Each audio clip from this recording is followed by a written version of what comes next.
The Roland P-6 came out of nowhere last year, a tiny budget sampler with a ton of power under the hood. But behind its pocket-sized appearance, there are so many hidden functions packed inside that it's easy to miss some of the best ones. So here are 6 tips to help you get the most out of your P-6. Timestamps are in the description. Let's get into it. Today, we're gonna go all in on the granular engine. The first thing you've got to do is choose the pad that you want. We're gonna hold pattern, granular, and then hit 6. And now you can hear those grains, right? So we can change the start point sample playback, and then there's an end point. Head position is the start time of the grain playback. Then we're gonna go to head speed. So that controls the grain playback speed. Next, we're gonna go to spread, and that's gonna add randomization to the grain generation point. Next up, we're gonna go to grain density. This one, it starts at 8.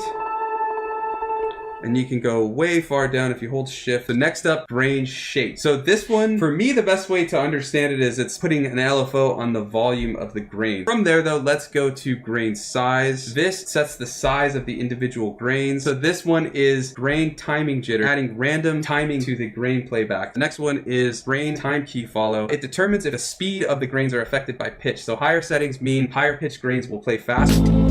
So resampling is the process of sampling a sound that's already in your P6, but this time with added effects, filters, pitch changes, all the kind of stuff that a sampler offers for tweaking sound. So we're gonna go into the sample mode. I'm actually gonna drop the sample rate. I did add lo-fi. From there, we're gonna arm it by hitting sample, and then we're going to hit play and it'll start recording. Let's hear the original. Check this one out. Let's actually up the level. And that sample rate really gave it a lot of grit and took out some high end. And then that lo-fi just completely gridded it up. Let's do a chop. So if we go shift voice, we can go from tune to detune to chop. Well, we're gonna chop it into 16 steps. Now check this out. If we turn on the keyboard, you'll see it's all lit up. And that's because, anything else we could do? Let's up that pitch, maybe 12. Let's do like 4. This is what happens with sampling and with resampling. You can just take an idea, even if you're not really vibing with it, resample it, do some crazy effects to it. Let's go to the piano and we'll chop this up. I'm gonna do just chops of 8. Let's drop it down, maybe 4. Yeah, I always like bringing melodic sounds down about 4. So we have that little piano sound. What we'll do real quick is some granular. That sounds cool. You can almost get kind of like a guitar. There's a little trick you can do with the high pass filter, even though it sounds counterintuitive.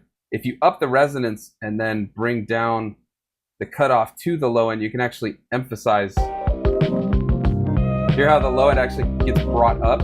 Go back to the resonance and you'll see. So if I take off the resonance, it cuts the low end. But hear how much there is now? I mean, it's flipping. But that's a high pass, so it's intended to cut the low end. But what we're doing, we're using that resonance bump or that resonance peak to actually bring out the bass, because I'm too lazy to actually do a bass part. And there's a really cool bass line in this that's playing underneath perfectly with the chops. So you just want to find kind of where the peak is going to bring out the bass the most, or at least where you want it to be. Okay, we're gonna put 1 here. Hold down the step you're trying to change. You'll see the note. You can change the note as well per step. Hit granular and you get all these other options. So we're gonna change velocity, and we're also gonna change the micro timing a little bit. And then we're also gonna add a little substep or ratchet. Let's see what that sounds like. That's my biggest issue with the P6. See, this filter's completely on, but you hear how it's not cutting out what's in the send effects? The send effects are after and separate, completely separate from the main bus effect.